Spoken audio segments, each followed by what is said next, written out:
ছাত্র সংঘর্ষে উত্তপ্ত হলো বালুরঘাট কলেজ। কলেজের ভেতরে হাতাহাতিতে জড়িয়ে পড়লেন কলেজ পড়ুয়ারা।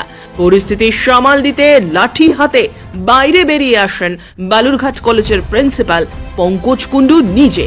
এদিকে সংঘর্ষে আহত হয়েছেন একাধিক কলেজ পড়ুয়া। আহতরা সকলে তৃতীয় বর্ষের ছাত্র বলে জানা গিয়েছে। এদিকে এ নিয়ে বালুরঘাট থানায় কোনো লিখিত অভিযোগ দায়ের হয়নি। ঘটনার সূত্রপাত হয় চলতি মাসের 2 তারিখে। বালুরঘাট কলেজে তৃতীয় বর্ষের পড়ুয়াদের পরীক্ষার সিট পড়েছিল হিলি গভর্নমেন্ট কলেজে। সেই কলেজে পরীক্ষা দিয়ে ফেরার সময় বাসের মধ্যে অশ্লীল আচরণ করেছিল তৃণমূল ছাত্র নেতারা। সেই বচসার সময় কলেজ পড়ুয়া শুভ বর্মন নামে এক ছাত্র ঘটনার প্রতিবাদ করে। তারা তৃণমূল ছাত্র পরিষদ করে। সেই সময় তাকে দেখে নেওয়ারও হুমকি দেওয়া হয় বলে অভিযোগ উঠেছে। ওই ঘটনার পর আজ বালুরঘাট কলেজে প্রজেক্ট জমা দিতে আসে শুভ বর্মন। সেই সময় তৃণমূল ছাত্র পরিষদের ওই সদস্যরা তাকে ডেকে নিয়ে গিয়ে তার উপর হামলা চালায় বলে অভিযোগ। নিজেকে বাঁচাতে পাল্টা মার দেয় শুভ। এরপর ঘটনায় 5 জন তৃণমূল ছাত্র নেতা এবং শুভ বর্মন নিজেও আহত হয়। ইউনিয়নের ছেলেবেলেও মারছিল।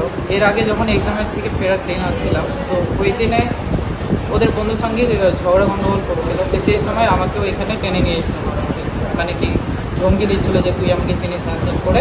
ওই জায়গায় এখন কলেজে এসে আমাকে মারামারি করছিল। কি কারা মেরেছে, কতজন মেরেছে, কি কি দিয়ে মেরেছে? কলেজে ইউনিয়নের ছাত্রগুলো মেরেছে, কয়েকজন 7-8 জন মেরেছিল। তো পাশ দিকে বেশি মেরে দিয়েছে, পিছন দিক থেকে। আমিও মারছি ওদেরকে, যেরকম আমাকে সেলফ ডিফেন্স করতে লাগবে। তুমি কি হসপিটালে ডাক্তার দেখিয়েছো না এখানে ফার্স্ট এড নিয়েছো? এইখানে ফার্স্ট এড নিয়েছি। কোন ইয়ারে পড়ো? এখন লাস্ট ইয়ার। বালুরঘাট কলেজে? হ্যাঁ, বালুরঘাট কলেজ। সেক্ষেত্রে তোমার শারীরিক অবস্থা এখন কেমন মনে হচ্ছে? এখন ঠিকই আছে, কিন্তু মাথা ব্যথা করছে। এই ক্ষেত্রে তুমি কারণ আমি কমপ্লেন করবে?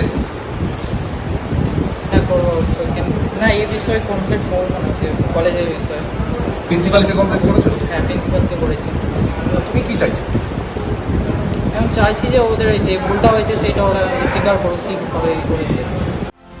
এদিকে আহত ছাত্রদের প্রাথমিক চিকিৎসার জন্য পাঠানো হয়। ঘটনাটা কেউ এখনো পর্যন্ত আমার কাছে এসে কোনো অভিযোগ জানায়নি, কিন্তু একটা ঘটনা কিন্তু ঘটেছে। আমাকে অশিক্ষক কর্মচারীরা বললো যে 2-3 জন ছাত্র তারা বোধহয় মানে বচসা হচ্ছে তাদের মধ্যে, একজন বাস নিয়ে তেড়ে গিয়েছে। সঙ্গে সঙ্গে অশিক্ষক কর্মচারী অন্য শিক্ষকরাও গিয়েছে আমার কাছে। যে মুহূর্তে আমি খবর পেয়েছি আমি গিয়ে ছাত্রদের কাছ থেকে যেটা বুঝলাম হচ্ছে যে ওদের পরীক্ষা চলাকালীন অন্য জায়গাতে পরীক্ষার সিট পড়েছিল 6th সেমিস্টারে, তখন কিছু একটা ওই বাসে বসা টসা নিয়ে গণ্ডগোল হয়েছে। তারই বেশ এইখানটাতে এসে ওই কম বয়সী ছেলেপেলেরা যেমন করে, তো আমি তাদেরকে বুঝিয়ে সুঝিয়ে শান্ত করেছি। এখন ব্যাপারটা বিকেল। এটা কি ইউনিয়ন কোনো কথা? ইউনিয়ন তো নেই। বালুরঘাট থেকে রিপন ভৌমিকের প্রতিবেদন, নিউজ টুডে।